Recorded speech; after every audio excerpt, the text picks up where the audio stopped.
see the time the whole time. All right. Hi, everybody. Thanks for being here. Oh, good. Now we all know that we're being recorded, and we all choose to accept that and stay part of the event. I'm James Crossley. I'm the general manager of Madison Books. Madison Books is actually very small.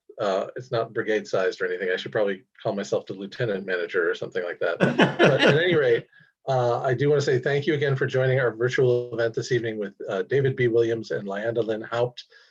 I would like to thank my partners at Country Bookshelf in Bozeman, Montana, and Paulina Springs Books in Sisters, Oregon, for making this and all of our events possible. You can find out about all the different ones we're doing on Eventbrite or at booksincommonnw.com.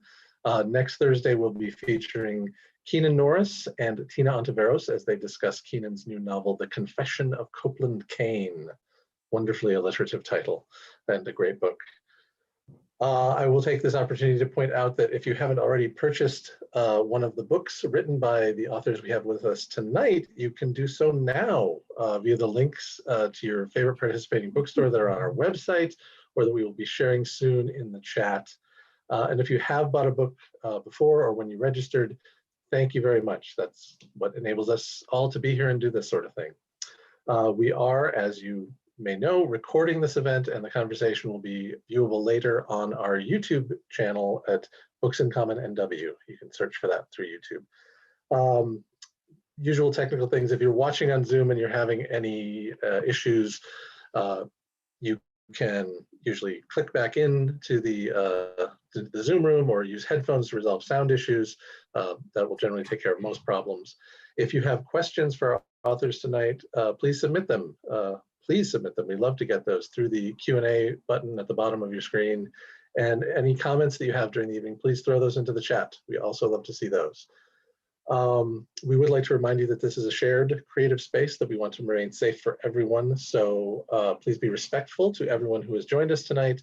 Offensive or inappropriate comments will see the user dismissed from the space. And when I mention the space that we're in, the virtual space they're in, it always reminds me that we are physically present in separate actual spaces. All of us tonight are talking to you from Seattle, which is a city built on the homeland of the Duwamish people, a city, in fact, named after one of those people, and who are still present and still struggling for federal tribal recognition. You can learn more about that and contribute to that effort at realrentduwamish.org. Having said all of that, let me introduce you to our author guests for the evening. David B. Williams is a naturalist, author, and educator. He has written many books, which include the award-winning Too High and Too Steep, Reshaping Seattle's Topography, and Seattle Walks, Discovering History and Nature in the City. You can find out more about his books, online presentations, and walking tours at geologywriter.com. Lyanda Lynn Haupt is a naturalist, eco-philosopher, and the author of Mozart's Starling, The Urban Bestiary, Crow Planet, Pilgrim on the Great Bird Continent, and Rare Encounters with Ordinary Birds. She's a winner of the Washington State Book Award and the Sigurd F. Olson Nature Writing Award, and she lives in Seattle, as I mentioned, with her husband and daughter. I'm going to let these great authors have a conversation without my presence hovering over them. So I'm going to drop out, but I will appear again later on in the program to share your questions, audience. So again, please drop those in the Q&A. Take it away, David and Lyanda. Thank you, James. So you're in charge. I'm in charge. Yes. That's as it should be. We should let people know that we know each other. We're good friends. And so we thought it would be fun to do this event, even though we're in a virtual space, to be in the same room. And I know people are in different places regarding the COVID situation across the map. And we're both fully vaccinated and in line with the guidelines for our place. So here we are. Yay. So yeah, we're talking about our new books, David's beautiful new book, HOMEWATERS. That's not him in the kayak. And my new book, Rooted. Thank you. So I thought, maybe I'll set up the reading a little bit. Yeah. Tell us who you are. Yeah. Let us know who you are. Okay. So this book really grew out of, and now it seems weird to think about saying that it grew out of a time of ecological and political crisis, because it was actually before, in the before times, before the pandemic and before all of the conversations about systemic racism that grew up also during that time, and just everything that's happened. Even before that, I was in conversation with my editors saying, wow, we are in this time of crisis that speaks to us all really deeply, that is making us feel very overwhelmed, kind of yearning to do something of purpose, but just at a loss as to understand what that might be. And so I wrote this book to address that question that we all share in a way, most of us share. That is, how do I live? What do I do? Given all the stuff, the litany of things that are calling to our hearts in this time of crisis, what do we do? And so the problem, of course, with that question is that there's no single answer, right? We're all so unique. What we have to offer is so individual. And so I thought the best that I could do with this book was to offer a series of guideposts and way markers, things that we can all think about that guide us in our relationship with the natural world and help us to answer that question for ourselves. What do I do? How do I live in this time? And what do I have to bring? So things like how we relate to other animals and other beings, how we speak about the natural world, how we dwell in uncertainty, the nature of hope, the non-duality of good and evil and day and night, things like that. And ultimately, how we apprentice ourselves to that great spiraling question of life and death and life again. So I'll just read a little bit. And because these things are recorded and, there are so many of them out there in the world, I don't want to read the same thing at every talk I do. So I'm reading something tonight that just called to me when I was thinking about it today. And I know it's kind of a downer. It's a little, I hope it's not too much of a downer. Well, we're used to that with you, It's true. Yeah. Sorry, everyone. So I have these weird glasses, but You look good. You look good. No, it's Thank fine. you. It's fine. Okay. I was going to ask if I could borrow yours. No.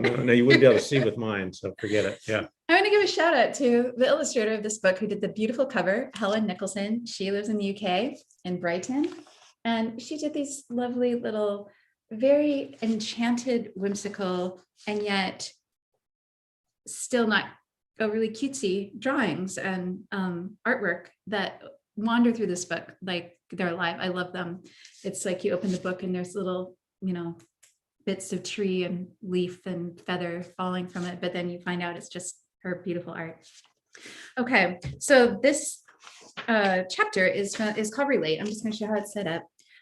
Again, with a beautiful little fern by Helen. Isn't that your middle name? It's one of them. We can Okay. talk about that. Yeah. An infinity of animal intelligences. I wasn't born with it, or it wasn't given to me by my mother. So Oh, you acquired it. I acquired it. Huh. Yeah. All right. So it's about relating to other than human animals. Walking a forested seaside trail on San Juan Island, my mind finally began to still after a flurry of work on this book in the little cabin where I was hermiting for a few weeks. I'm just checking the time to make sure I don't prattle on too long. About half. Sorry. About half a mile along the path, I was surprised to see the dark cloud of a turkey vulture low on the ground. When not feeding, they are usually high in the trees. In my experience, the closer you get to most birds, songbirds, shorebirds, the smaller they seem. Not so with turkey vultures. They are huge animals. This one was great and round, ruffled with dismay at my presence. As I slowly continued my walk, the vulture lifted and lighted again, just a few feet away.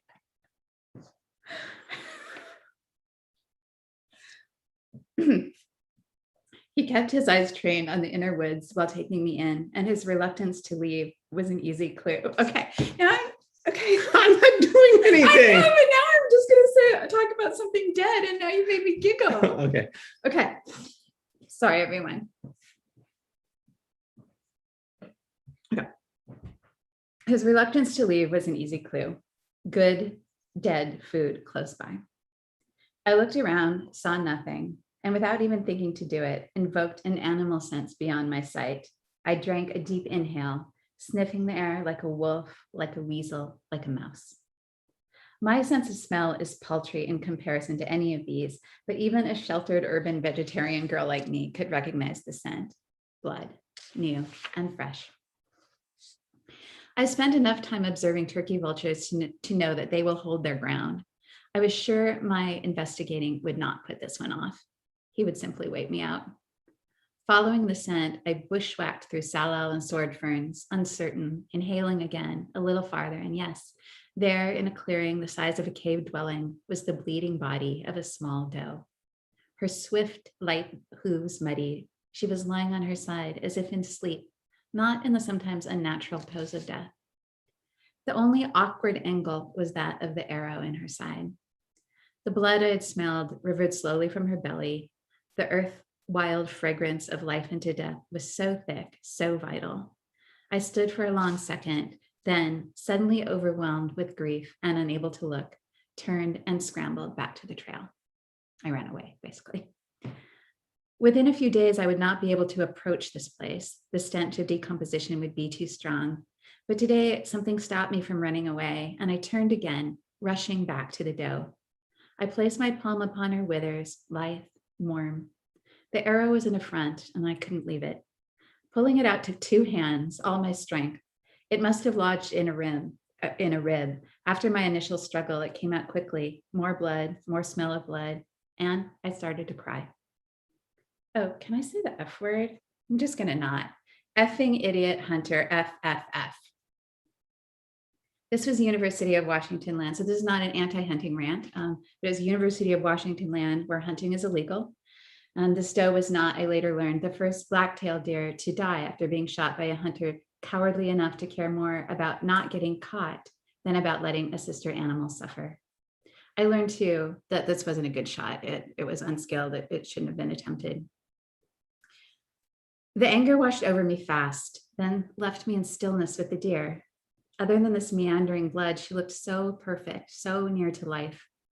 I sat cross-legged at the doe's head and lifted it, heavy, onto my calf, stroked her cheek, long lashes rimming her wide, dark, open eyes, soft ears, the softest.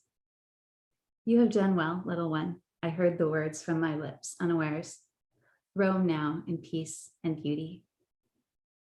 Her fur was every color, fawn, brown, black, blonde, ochre, even white.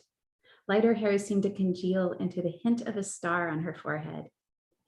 Now, the vulture flew to a branch just over my head in this small forest tomb, then 2 more, not at all silent in their arrival. They fluffed their feathers. It was time for me to go. I kissed the deer's star head and raised a hand in silent homage to the waiting vultures. So I talk a little bit about the idea of being in a circle of sacred belonging, of kinship with other creatures, and come to this. It is this belonging, this kinship, that turned me back to the dead deer, as it would have for so many of us in such a situation. Not the sense that removing the arrow was the humane thing to do, reflecting well upon my own humanity or my species as a whole. Not out of my volatile passing anger, but out of a rooted sense of absolute relatedness and the innate, unbidden, wholehearted love that this ordains. I turned back to my dear sister because it was right to honor her life and death. The moments after her passing would not unfold in the presence of a human horrified and afraid, but of a sister standing, then kneeling in love. I'm just gonna briefly mention that the word rooted is the same root as radical, right? Radix, the center around which fervent action happens. So we wander at this singular radical intersection of science, nature, and spirit. And here resides a multifaceted understanding of the interdependence of earthly life and the engaged activism that such an understanding inspires and requires. Here are the interwoven pathways of inward wild stillness and outward feral action. At this crossroads, there's intelligence, and sacredness and wildness and grace. There is clear-sighted hope in a time of despair. Rooted ways embolden us to remember that with our complex minds, we can feel and live more than one thing simultaneously. Anxiety, difficulty, fear, despair, yes. Beauty, connectedness, possibility, love, yes. Thank you for listening. Thank you Wow. for listening. Yeah. Sorry, I didn't mean to make you giggle. I was I know not you meant did to. make me giggle. Didn't mean it. I was I just know. being me, and I just wrote something down. And you also, know. it was kind of a downer. I realized when Yeah. I read it that it was more than of a downer than I thought. The whole book is not. No, not at all. It's not. It's very. But I hope that I think it was intended to end on a note of inspiration. Yeah. Beauty. Yeah, very much so. So I very similar, but also very different take on the story about place and connectedness. So HOMEWATERS, which is this beautiful cover, and no one knows who this person is. If anyone knows who this is, let us know. That would be, sorry, the photographer doesn't know, which is sort of funny. But I really wanted to write a book looking at human and natural history. It's what I've long been writing about in this area of trying to explore that connection between people and place. How do we influence landscape? How does landscape influence us? And for me, I thought I can't really write without looking at both aspects of the story. When I think of myself as a writer, I think of myself as a natural history writer, not as a nature writer or as a historian. I think of it really as writing about the nature of a place and the history of a place. So I've long defined myself as I said, a natural history writer. So this book grows out of having lived in the Seattle area within 5 or 10 miles of Puget Sound for most of my life, always being interested in more the land and less the water. And so set myself the task of trying to tell that story. And so what I'd like to do as a way of sort of introducing the book is to, unlike Lyanda, I'm going to read what I've read many times before because I've found that that's what I'm comfortable with and feel good about. So this is from the introduction to the book, slightly modified, but again, like Lyanda, is about 5 minutes long. So if you'll bear with me, thank you. In the summer of 2018, I grieved with millions of people around the world. Our collective sadness focused on a 20-year-old mother, Talakwa, one of a dwindling number of orca who regularly visit Puget Sound. On July 24th, Talakwa had given birth to her second child, a daughter, who died within 30 minutes. For the next 17 days, she carried the 6-foot-long body of her dead offspring on a journey of more than 1,000 miles. Finally, Talakwa let her calf go. Our hearts broke. Then 2 years later, on September 6, 2020, it was with much joy that whale researchers announced Talakwa had given birth 2 days earlier. The healthy and precocious boy calf, dubbed J57, was born in the Strait of Juan de Fuca after an 18-month gestation. To paraphrase Emily Dickinson, hope is a baby orca in Puget Sound. Mourning the loss of a child is a natural response for humans and orca. Both species are smart, self-aware, and deeply connected to their families. Clearly, Talakwa, like us, had loved her daughter and did not want to part from her. And as we learned, her extended family tried to help by providing food for the grieving mother. Ecologists suggested that they might also have been mourning with her. Talakwa and her family are members of a group of more than 70 orca known as the Southern Resident Killer Whales. These animals, which have evolved a culture and community unique to their home in Puget Sound, travel together, hunt together, and communicate using their own distinctive dialect. Solidifying their cultural affinity, the Southern residents also rely on the collective knowledge of their elders, particularly matriarchs, who act as guides and teachers to their family members. Why shouldn't they also love and grieve together? And why shouldn't we also love and grieve with Talakwa? Few animals are as sacred and iconic to Puget Sound residents as orca, or in more dire straits.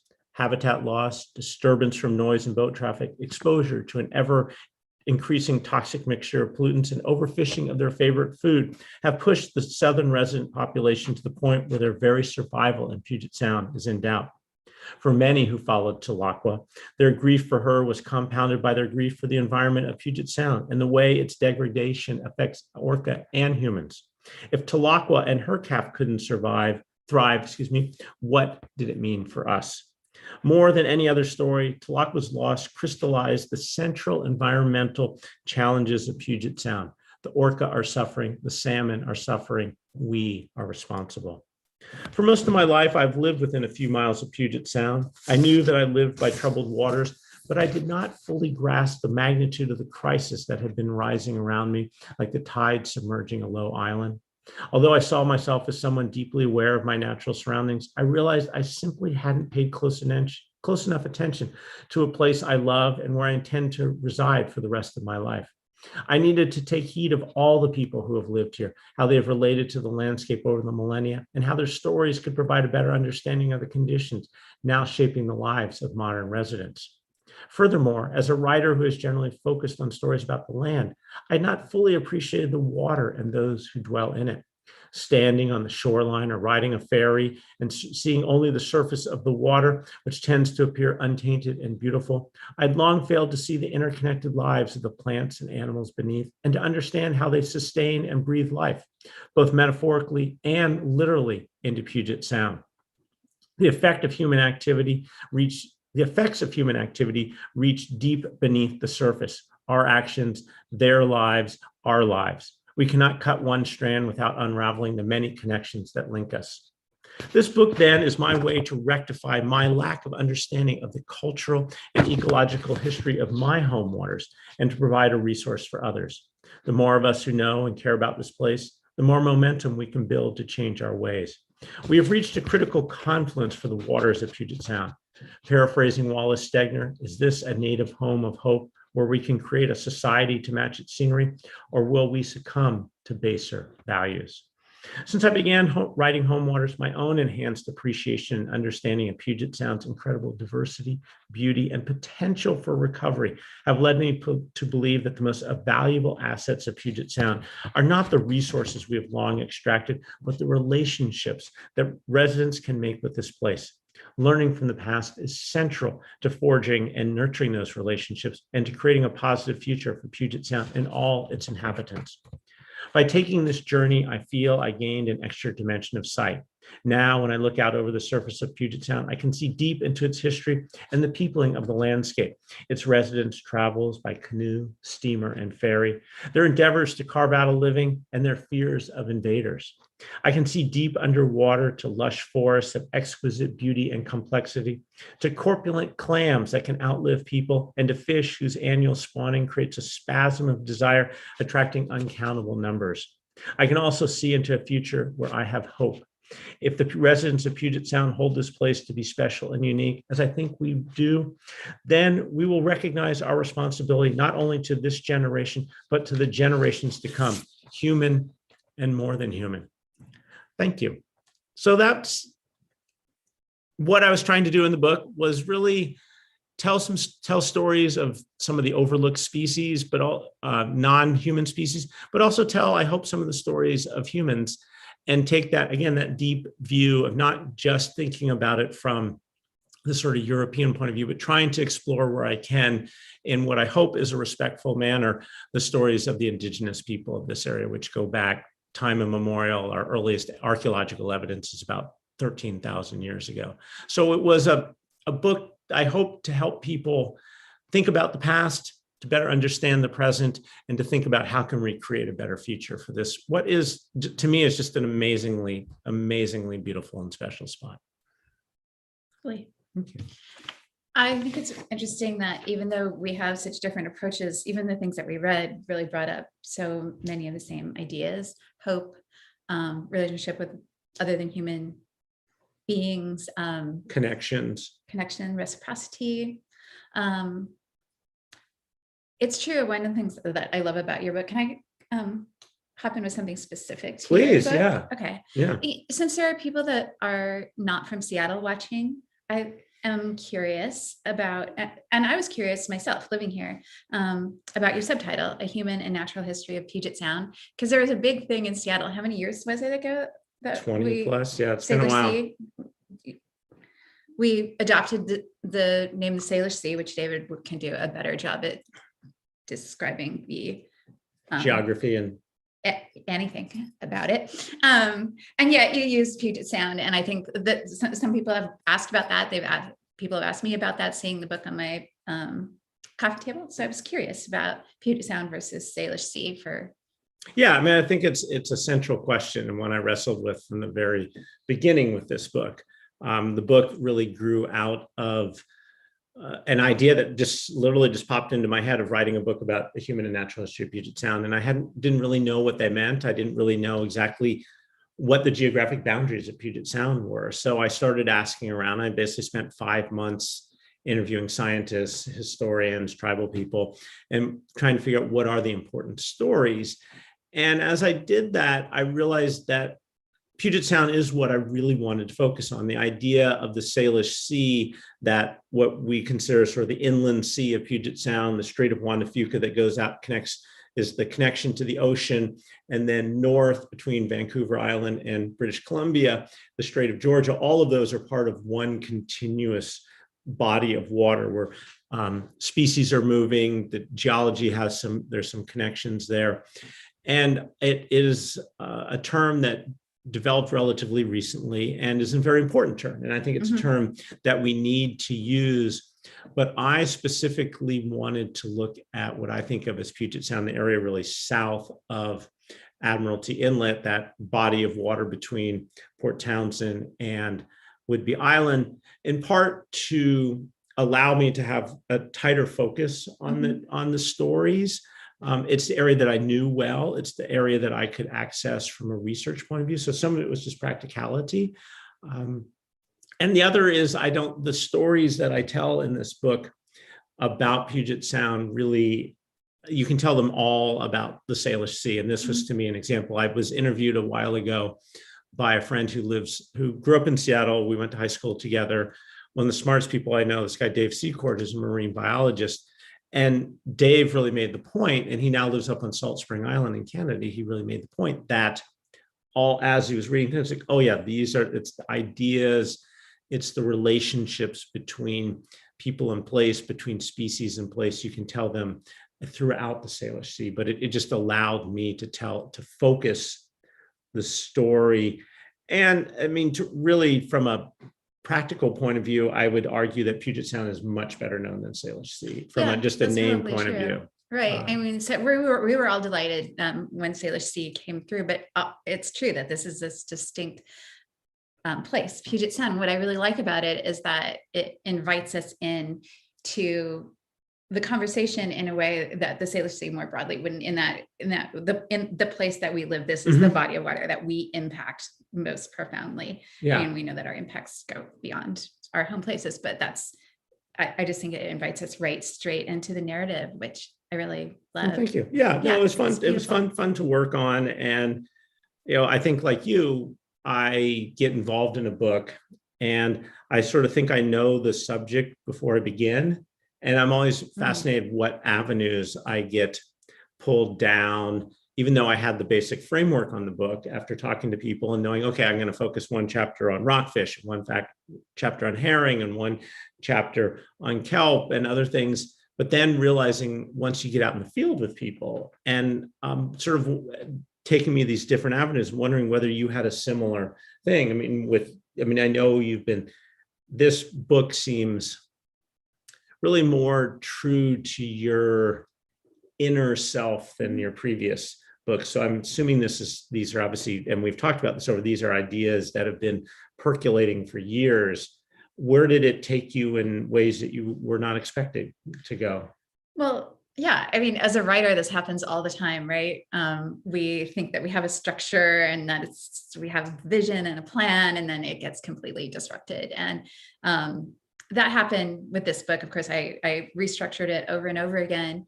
It is definitely a more personal, more honest, and more quirky book than I've ever written, but it is also full of research, because one of the things that I'm really trying to do is say that we live in communion. We can honor the sacred in all of life, and we can use this language, this really beautiful language that poetic and maybe even a little bit mystical, and find it grounded in really good modern science. Mhm. And so I wanted to bring those, So what's those an threads example? together. Give me a specific, please. Yeah. An example. So many examples. You've made me go blank with the examples.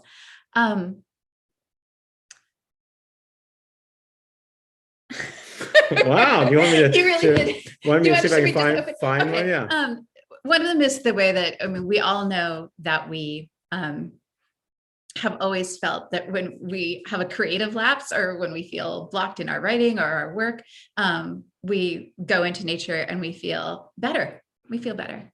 People have been saying that for millennia across times and cultures and earth-based religions and traditions. Poets and musicians have said this for thousands of years. But science is affirming that in so many ways. We find that when we're in nature, in the natural world, and this is a huge difference for me in this book. Having a background in philosophy, I have always been a super stickler for defining nature. Does nature does that mean everything except humans? Is it, and I've always been critical when people throw the word nature around and they don't define it.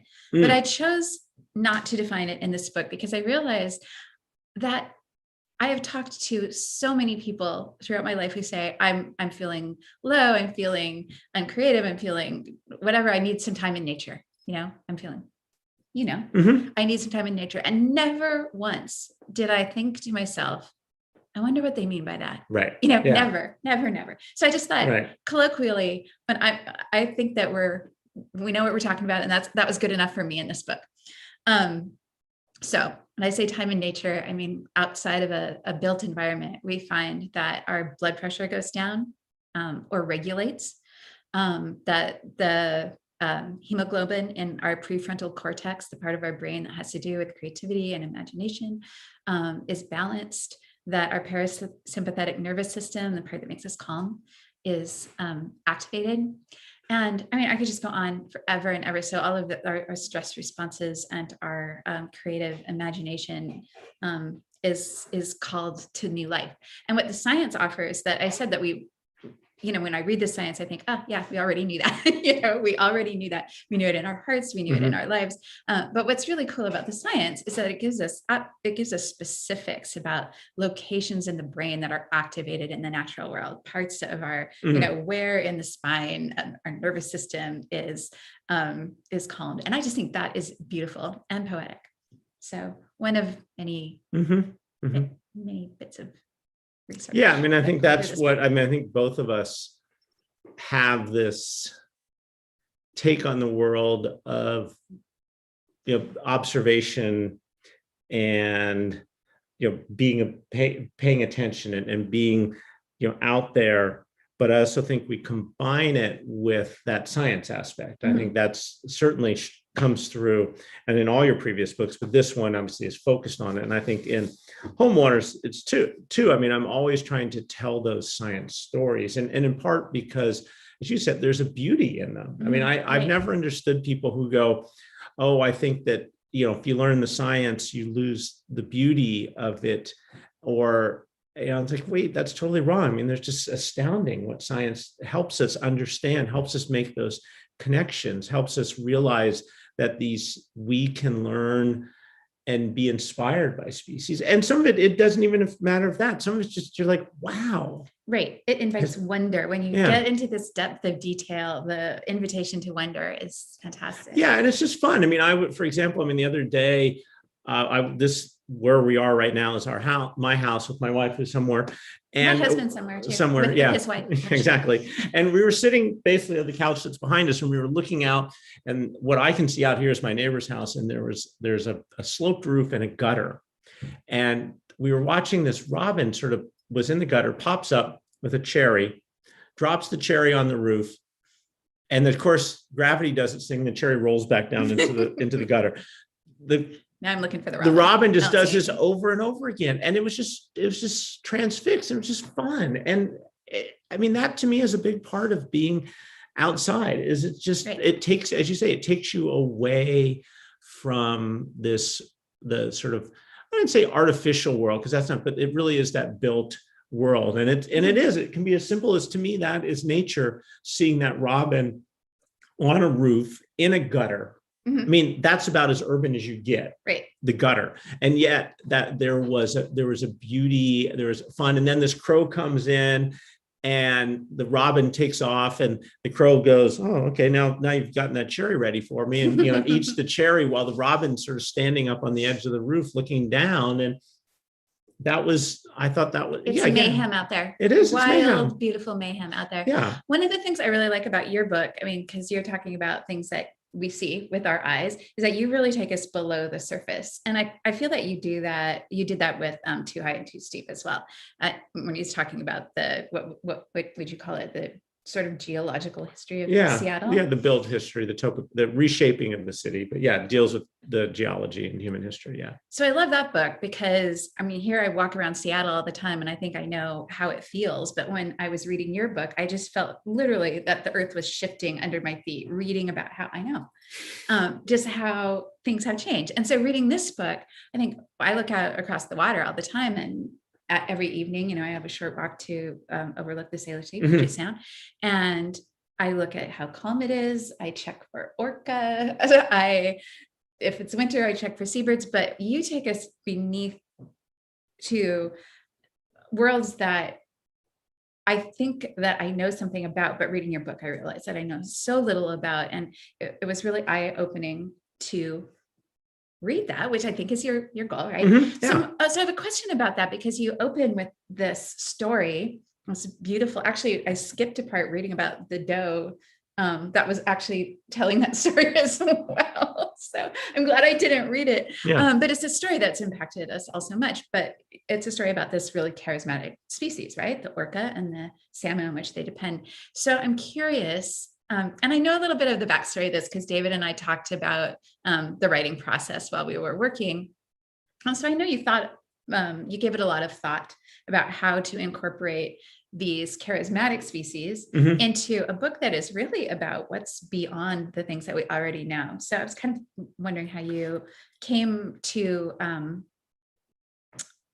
make your way through. Yeah, I mean, that's a good question. When I was interviewing people and talking to the various research, one thing that stood out is that so much has been written about those two, about salmon and orca. And I mean, there's who knows how many, there's many books out there, new ones coming out about both species, all aspects of them, and I think are really important. And so I knew I wanted to look at the overlooked species, the ones that don't get the stories told, that I think are the ones that help hold this place together. I mean, herring was described to me as sort of the hub of Puget Sound, and kelp, the kelp forests that are out there are as important to the underwater world as the terrestrial forests to the land world. So I knew I wanted to tell those. But as I sort of went on, I realized that an orca and salmon had had been sort of swimming throughout the book. But I realized I needed to pull them back in because they are still essential to the story. And I think so many people know it. And it almost would have been more questions, why didn't you have them, than if I didn't. But my goal in telling their stories is I really tried to tell them in ways that I think were different than what I've read. I mean, sort of some deeper things I had read about them, but I focused specifically on with salmon and orca about their life histories. And so what I was always interested in were the connections between these species and place. And what really stood out with both salmon and orca, and again, when I use salmon, I'm referring to all the species here, is that both of these animals, if you will, are really homebodies, that they have this deep attraction to the sound, whether it is the southern resident species or the Biggs orcas, which have long been called transient, and which is a really bad name for them. But so they've evolved with this place, just as the salmon evolved with this place, just as the people evolved with this place, and just as all of them evolved with each other. And so I wanted to, when I brought them in, I didn't want to just tell the story that's been told about them. I wanted to pull in the connectivity between them and place. And I think you were super successful. I Thank think you. that it really fleshes out, our understanding of those species in ways that I have not experienced before in another book. So it's beautiful. Thank you. Yeah. One of the things that I think, again, that sort of aligns us is you have this sentence in the book that I really like. There were many. I just wanted to clarify this wasn't the one sentence. It's like I found a sentence. I found a sentence. Yeah, God. I God. mean, what are these other ones? A starling lives in my house. Great. Yeah. No. So you wrote, you believe the truth that something can be made sacred by the attention we grant it. And I just thought that, I mean, you could argue that defines, it is wise, very wise. Good job. Good job. That really defines what we're trying, I think, both trying to do as writers. I mean, that sacredness of attention, and you talk a little bit more about it than sacred relation, sacrament, and your religious upbringing. Could you? I'm sort of intrigued by that more. Tell me more. Yeah, well, it's funny that you bring up that sentence, because I remember that you introduced me to the class at the environmental writing workshop at the Burke. Do you remember that? Mm-hmm. And you won't remember this, but I just remember it because I thought it said something about you. You introduced me as an observer. And I thought, that was a salient characteristic of the way that I view the world. That was part of the reason that you had me come to teach at your writing workshop at the University of Washington Bird Museum. So I remember that. It stuck in my mind because I thought that you are someone who appreciates the nature of deep observation, and you see that in your work as well. So when I talk about sacred, it's true. I was raised Catholic, and I was raised in a church and a home without guilt. And I also did not know, of course, anything about the politics that would emerge in that organization in times to come. But what really touched me was I grew up in a world where saints were running wild, doing crazy things like talking to birds and living in caves and communing with wolves and baking bread in clay ovens and bowing to all of it and finding this way to relate to the natural world that was so outside of the boundaries of what not our culture, but also their own culture, and these are saints across time, thought was normal. You don't get to be a saint by being normal.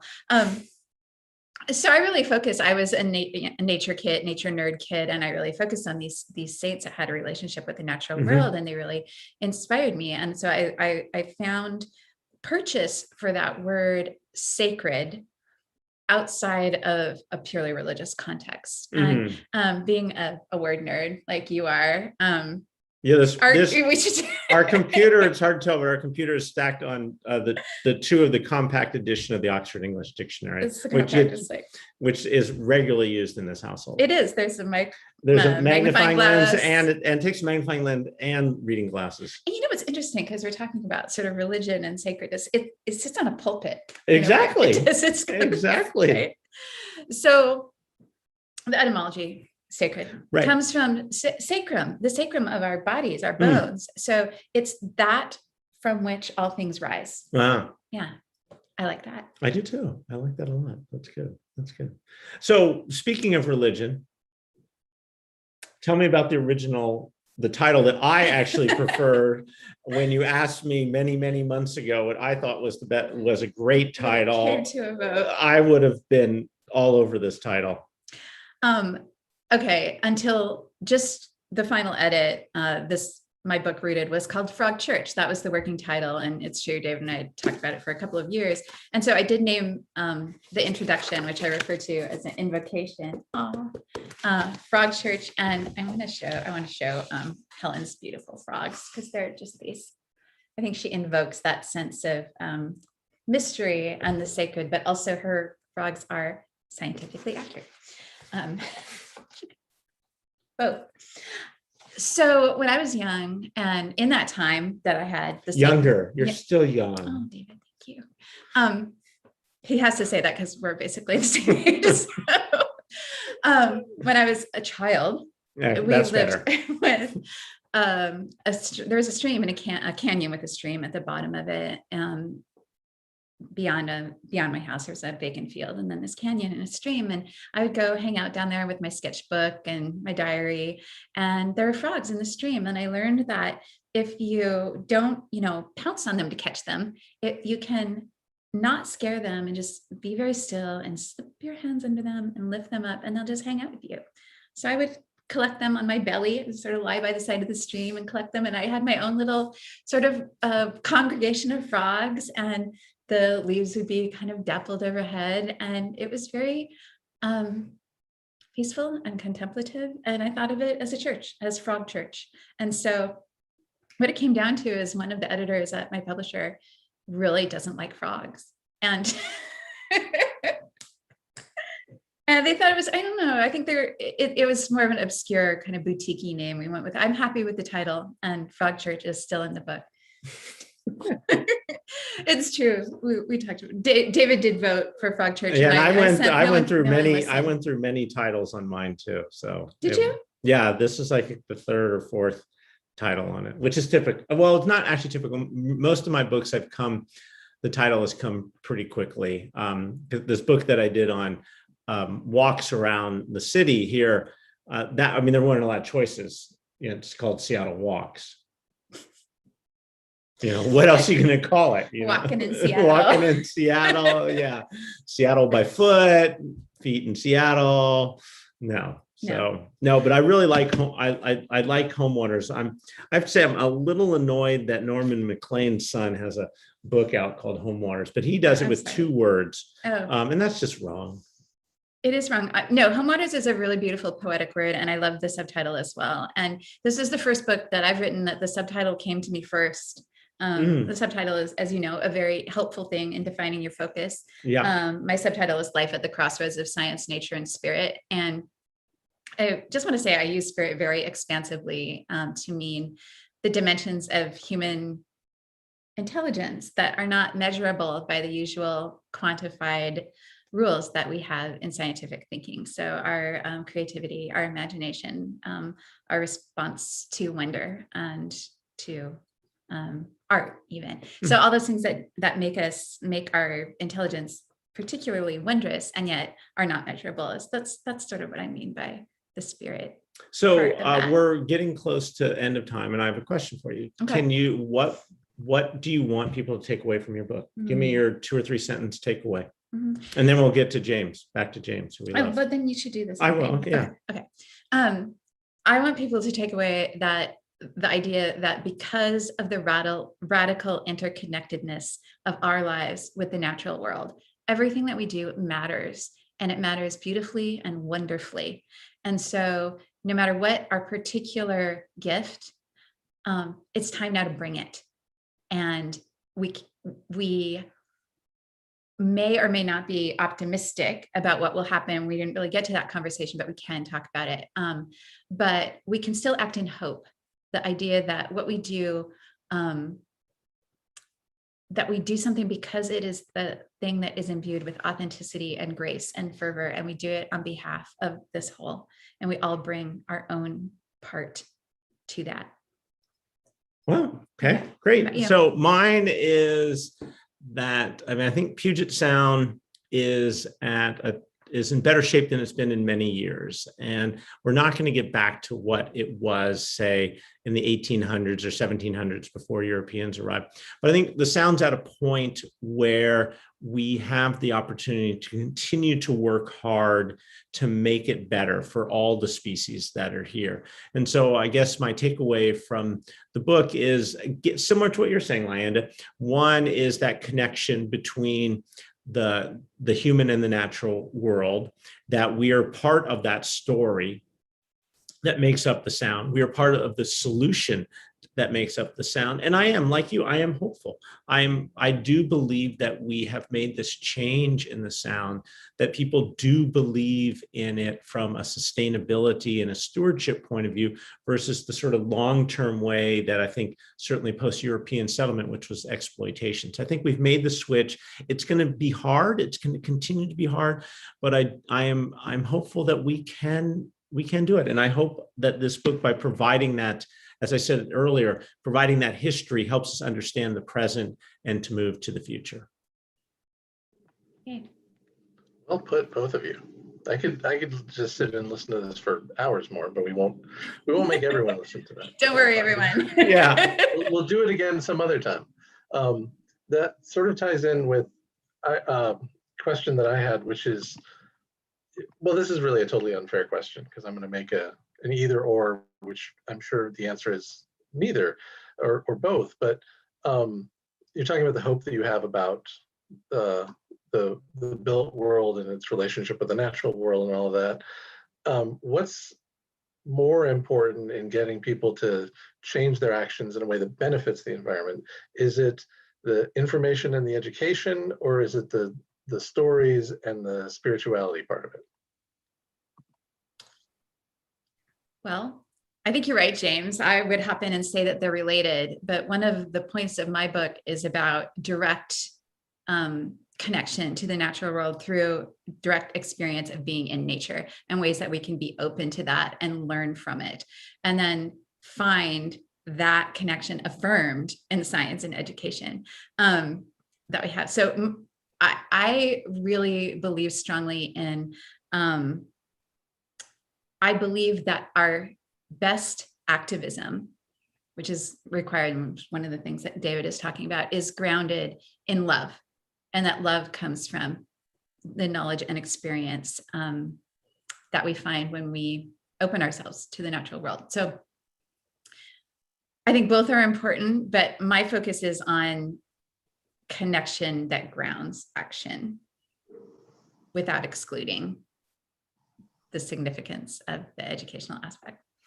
Yeah, I guess mine, yeah, again, a similar combination. I mean, I think the connection, yeah, for me is so essential to, but I think to me, knowing that background, knowing those deeper stories helps develop that connection. One of the things that for me was one of the best things I did for the entire book was spending a day at Discovery Park in Seattle and watching the tide go out and the tide come back in, and just to see that world that was revealed, and to be able to get out, then walk out onto this beach that had been underwater and find this incredible life, and then come back. And that it really did it. It grounded me. It inspired me. And then to know that little bit of that story, some of the deeper stories behind it, just made it that much more tangible for me. So to all of those, I can't separate them. I can't separate those parts of the story. I agree, but it's so powerful when you come to science or natural history about a specific place or being that you have experienced. It brings a depth. Or even when we hear about other experiences in other geographic locations or science about places that we have never been or never will be, when we have direct connection to our own landscape and bioregion, we can extrapolate sort of that sensibility of love and connection. So it reaches beyond just what we are in everyday contact with. So that suggests to me another question that I had for you, which is something I was wondering as you talked. Where you're both so good at talking about the environment around here where we all live, where else have you lived, and was your relationship with that landscape different in some way than it is with your relationship with Cascadia or the Salish Sea? Yeah, I lived in southern Utah and Moab for 9 years, right after I graduated from college. And that's really where I think I first truly fell in love with the place, and truly became addicted to the landscape where I lived and wanted to know everything about it, and ended up actually writing a field guide to plants, animals, and geology that area because I was just so into it. And so it was sort of the cradle that birthed me into what I've become as a writer to this day. And I still feel that way. I mean, I still just deeply in love with that landscape. I mean, I have that sort of interest, to me, that balance between the sere, red, rock, dry world of the desert and the wet, green world here that's always sort of battling in me. So I feel that I can hold both within because they're just they permeate my veins. Mhm. What about you, Lyanda? Well, I lived in Minnesota, Vermont, Japan, and Hawaii. And then I have also traveled widely in India and Africa. And I guess I learned my biggest lesson about being in another place and how to come under the influence of a place when I went from college to Minnesota, because I, lived in Cascadia. We didn't call it that then. And here I was in Minnesota and my friends were saying, we're going to go hiking this weekend in the mountains. And they pointed, off in the distance. And I saw these little fluffy little bumps, little hills barely. And I assumed that the mountains were obscured by the clouds or something. And I didn't expect, I didn't expect, the Olympics or something. But I really thought they were kidding when they assured me that, no, those were the actual mountains. And so I had that Northwest snobbery about nature, other places in nature that aren't here. And I was so quickly disabused by that. It was actually kind of a fun turnabout that much later in life, I did win the Sigurd F. Olson Nature Award, because reading his work really inspired me to sort of sink into that landscape and see the beauty in a place that was so completely different from, what I had grown up thinking of as real nature. And so became very deeply just in love with that landscape, and then had the same experience again in Hawaii. I lived on a remote atoll that was just crawling with birds. And so it's just, I don't know, just the diversity of life just becomes richer and more stunning and more magical, I think, the more places that you go. But I will say, and I don't know if you would say this, but I identify strongly as a person from the Cascadian bioregion. No matter where I am and how beautiful a place it is, when I come here, I have that sense of, home in the moss, in the damp, and so I love having that. I know that there are people that don't identify with a particular bioregion. And I think that's a lovely way of being in the world too, to be, a geographical wanderer, or to not know the place that speaks to you. But I have a certainty about my place here. Mm-hmm. Yeah, and mine's certainly grown. I mean, when my wife and I moved back here, so I'd grown up here, left for about 15 years and came back. It took a long time. I mean, it took quite a few years to feel like, okay, I'm a Northwesterner again, and not a desert rat. But yeah, that's an interesting question. Yeah. Well, we should thank everybody who's outside the Cascadia bioregion who tuned in to hear us wax rhapsodic about it tonight. Yes. We love it. We hope everyone else does too. I should remind everyone who's watching that click on that Books in Common Northwest link, and please buy these books, Rooted and HOMEWATERS. They're wonderful. We can't recommend them highly enough. Or at least go to the store in your neighborhood and pick one up from your local independent bookseller. We'll pick one from both. Buy it from us and then go buy one as a gift for someone else. Exactly. Tonight it's about you. Yeah. And the holidays are around the corner. I don't know which ones they are, but there's always a holiday around the corner. Exactly. Father's Day. My wife says this is a really good Father's Day book. My husband says this is a great Father's Day book. Perfect. All right. Well, thank you both for being with us tonight. And, we'll see all of you in the audience, I hope, next week and the week after for our other events. Thanks for being here. Thank you, James. Yeah. So long.